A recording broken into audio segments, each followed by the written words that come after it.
வணக்கம் மக்களே! இந்த வீடியோல சில பங்குகள் பற்றியான முக்கிய அப்டேட்ஸ் எல்லாம் நம்ம டிஸ்கஸ் பண்ண போறோம். எத பற்றியெல்லாம் பேச போறோம்ன்ற ஒரு கிளான்ஸ் நம்ம பார்ப்போம்.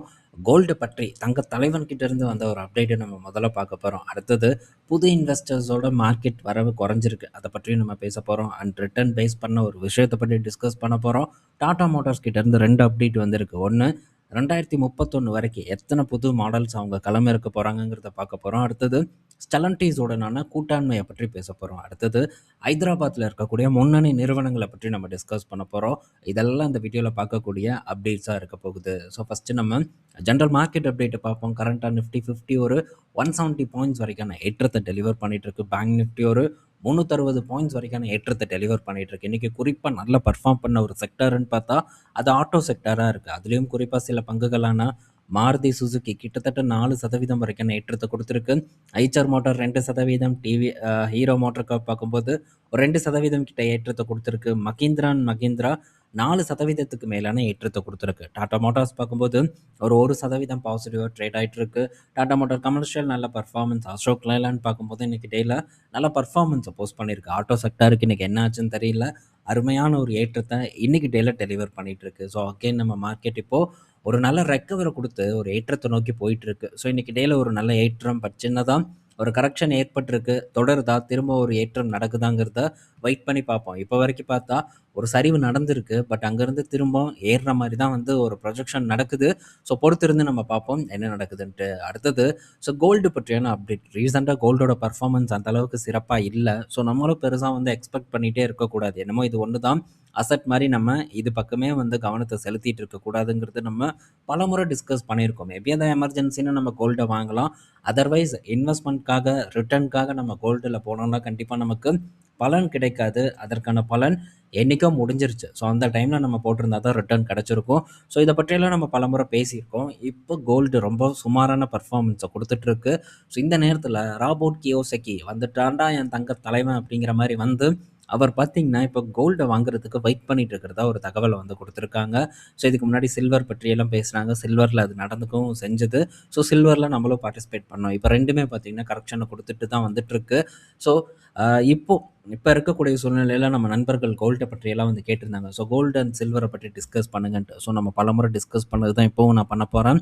இப்போ கோல்ட் அண்ட் சில்வர் 2மே பார்த்தீங்கன்னா, என்ன பொறுத்தவரைக்கும் எந்த ஆப்பர்ச்சுனிட்டியும் இல்ல அப்படிங்கிறத நான் டெஃபினட்டா வந்து சொல்லுவேன். ஸோ அடுத்தது பார்த்தீங்கன்னா, நம்ம ஸ்டாக்ஸ் பக்கம் கவனத்த செலுத்துறது தான் சரியா இருக்குங்கிறது என்னோட பார்வையில இருந்து நான் பார்க்குறேன். பட் சேஃபான ஒரு இன்வெஸ்ட்மெண்ட் என்ன நடந்தாலும் ஒண்ணும் ஆகாது அப்படின்னு நம்ம நினைக்கணும். ஒரு அசெட் வேணும்னா, அதுக்கு டெஃபினட்டா கோல்டு தான். ஸோ அதுதான் வேற ஒரு நல்ல அசெட். அத தாண்டி வேற எந்த அசெட்டும் இல்ல. நிலம் இருக்கு. ஸோ நிலம் நம்மளால வாங்க முடியாத ஒரு சூழ்நிலையில தான் இருந்துட்டு வந்துட்டுருக்கோம்.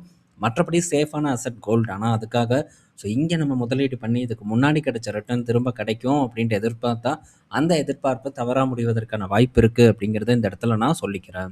அடுத்தது பார்த்தீங்கன்னா, புது இன்வெஸ்டர்ஸோட வரவு இந்த மே மாசம் பார்க்கும்போது டிக்ளைன் ஆயிருக்கிறதா ஒரு தகவல் வந்திருக்கு. ஸோ 12 மந்த்ஸ்ல இல்லாத அளவுக்கான ஒரு லோ வந்து ஏற்பட்டிருக்கிறதாவும் ஒரு தகவல் வந்து கிடைச்சிருக்கு. ஸோ இதில சவுத் இந்தியால கொஞ்சம் அதிகப்படியான புது இன்வெஸ்டர் வரவு டவுன் நடந்திருக்கிறது அப்படின்ட்டும் டேட்டா பார்த்தீங்கன்னா சொல்லுது. ஸோ இதிலருந்து என்ன தெரிய வருது நமக்கு, மார்க்கெட் 2 வருடமா பெர்ஃபார்மன்ஸ் இல்ல. புதுசா வரவங்க பலதையும் சிந்திப்பாங்க. ஸோ இப்போ புதுசா எந்த விஷயமும் தெரியாது. ஆனா மார்க்கெட் ஏறும்போது அந்த டைம்ல நெறைய பேர் வந்திருப்பாங்க.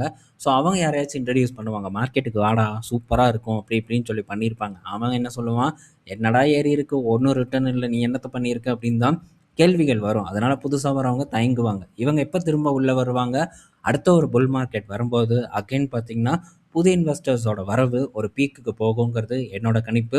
பட் மார்க்கெட்ல இதுதான் தொடர்ந்து நடந்துட்டு வந்துட்டுருக்கு. ஸோ அதனால பீக்ல இருக்கும்போது உள்ள வர்றதுலலாம் எந்த ஒரு அர்த்தமும் இல்ல.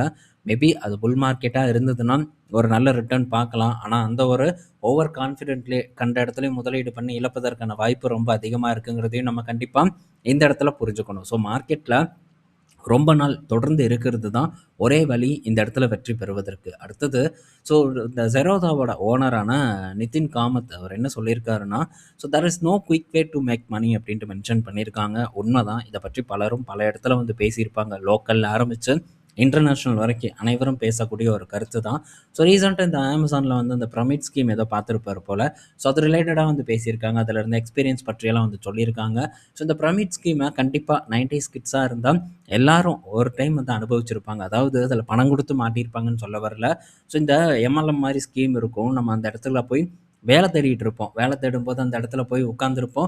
இல்லை காலேஜ் படிக்கும்போதே பணம் பண்ணலாம் அப்படின்னு சொல்லியிருப்பாங்க. அப்போ நம்ம போய் அந்த இடத்துல உட்காந்து என்ன சொல்கிறான் அப்படிங்கிறதெல்லாம் வந்து கேட்டிருப்போம். நானும் போயிருக்கேன். என் ஃப்ரெண்டு கூட்டிகிட்டு போயிருக்கான்.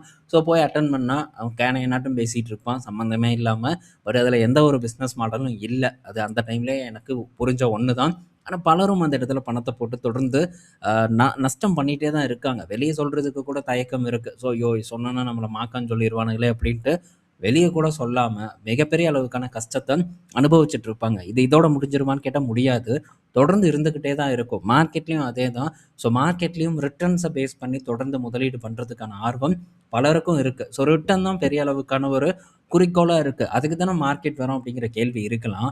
ஆனால் மார்க்கெட்டில் வர்றது வெறும் ரிட்டர்ன் பேஸ் பண்ணி மட்டும் இல்லை. ஸோ ரிட்டர்ன் ஒரு பக்கம் இருந்தாலும் கூட லாங் டேர்மில் ஸோ நம்ம ஒரு விஷயத்தை சாதிக்கணும். அதுக்கேற்ற மாதிரியான ஒரு பணியை தொடர்ந்து வந்து செய்யணும். எப்படி நம்ம ஒரு கம்பெனியை உருவாக்கி படிப்படியாக ஒரு முன்னேற்றத்துக்கு கொண்டு போகிறோம். அதில் ஒரு ஏற்ற இறக்கங்கள் இருக்கும். ஆனால் அந்த கம்பெனி என்ன அழியணும்னா நம்ம நம்ம நினைப்போம். ஸோ உடனே பணம் கொட்டணும்னா இருப்போம். ஸோ தொடர்ந்து ஒரு நல்ல டீசெண்டான ஒரு அமௌண்ட் நமக்கு கொடுக்குது. ஸோ எந்த பிஸ்னஸாக இருந்தாலும் சரி, சாதாரண ஒரு காய்கறி விற்கிறதுலேருந்து எது வேணால் நம்ம எடுத்துக்கலாம். ஸோ ஓரளவு நம்ம பணம் பண்ணினா போதும், தொடர்ந்து நம்ம வளருவோம் அப்படிங்கிற ஒரு எண்ணம் தான் ஒரு உண்மையான ஒரு பிஸ்னஸ் மேனுக்கு இருக்கும். அது எந்த வகையான பிஸ்னஸாக இருந்தாலும் சரி.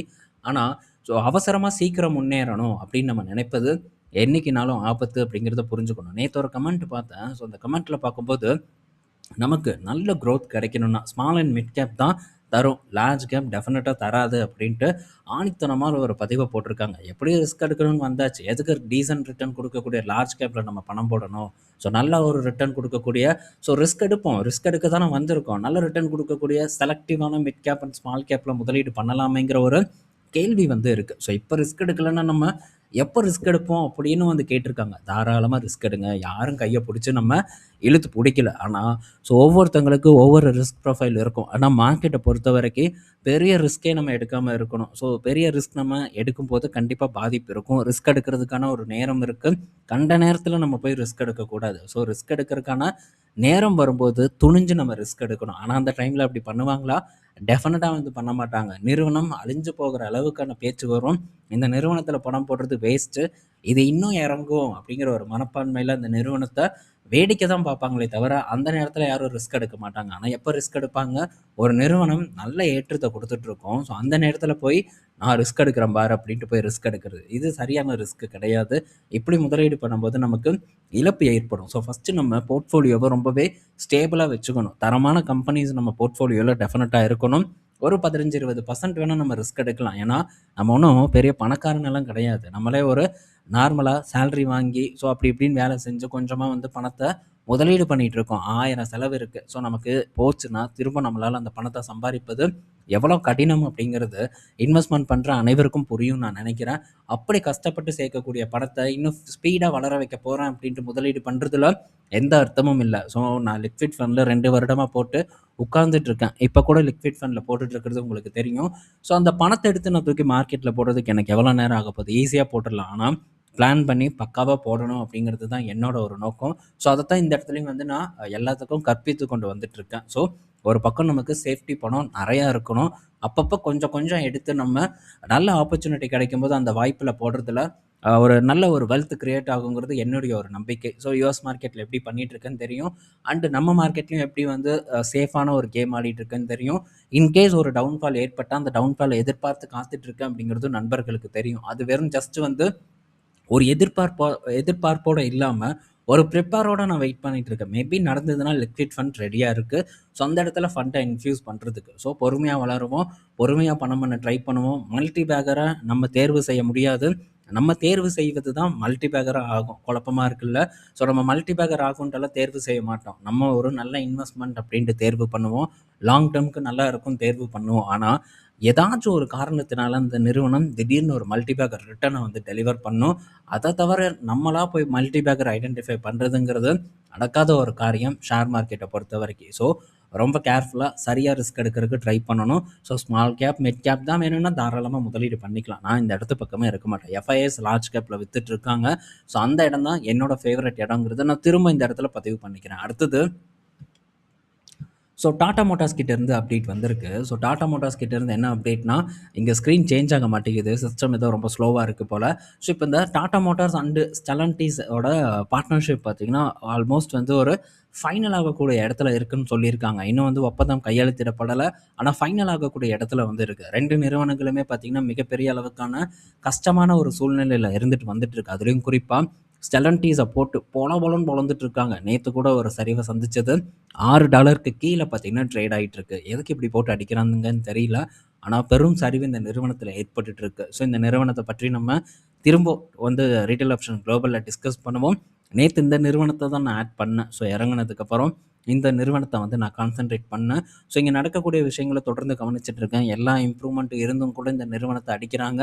ஸோ இதை நான் ஆப்பர்ச்சுனிட்டியாக எடுத்துக்குவேன். ஸோ இன்டெல்ல என்ன நடந்ததோ அதே தான் இங்கேயும் நடந்துட்டுருக்கு.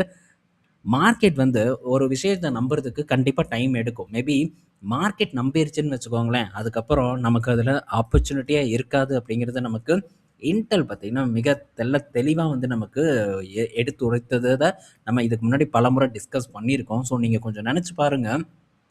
கிட்டத்தட்ட 1லேருந்து 1.5 வருஷம் கிட்ட பார்த்தீங்கன்னா, எந்த விதமான ஒரு முன்னேற்றமும் இல்லாம நிறுவனம் பார்த்தீங்கன்னா, அப்படியே படுத்து கிடந்தது. இதெல்லாம் முடிஞ்சுச்சு அப்படிங்கிற ஒரு பெரிய அளவுக்கான பேச்சு இருந்தத நம்ம எல்லா பக்கமுமே வந்து கவனிச்சோம். ஆனா, அந்த நேரத்தில நான் என்ன பண்ணேன், ஸோ தொடர்ந்து இந்த இடத்துல பார்த்தீங்கன்னா, கான்சன்ட்ரேட் பண்ணிட்டே இருந்தேன். அதோட விளைவிப்பு என்ன நடந்திருக்கு? ஸோ நேத்து ஒரு சரிவு ஏற்பட்டது. இன்னைக்கு உடனே பார்த்தீங்கன்னா, திரும்ப ஒரு ஜம்ப் ஏற்பட்டிருக்கு. நேத்து $131ல க்ளோஸ் ஆயிருக்கு. இன்னைக்கு $139 ப்ரீ மார்க்கெட்ல ட்ரேட் ஆயிட்டு இருக்கு. ஸோ வெயிட் பண்ணணும். வெயிட்டிங் தான் ரொம்ப முக்கியம். ஜஸ்ட் கண்ண மூடிட்டு வெயிட் பண்ண முடியுமா? டெஃபினட்டா முடியாது. ஸோ பிசினஸ் பற்றியான ஒரு அண்டர்ஸ்டாண்ட் நமக்கு இருக்கணும்.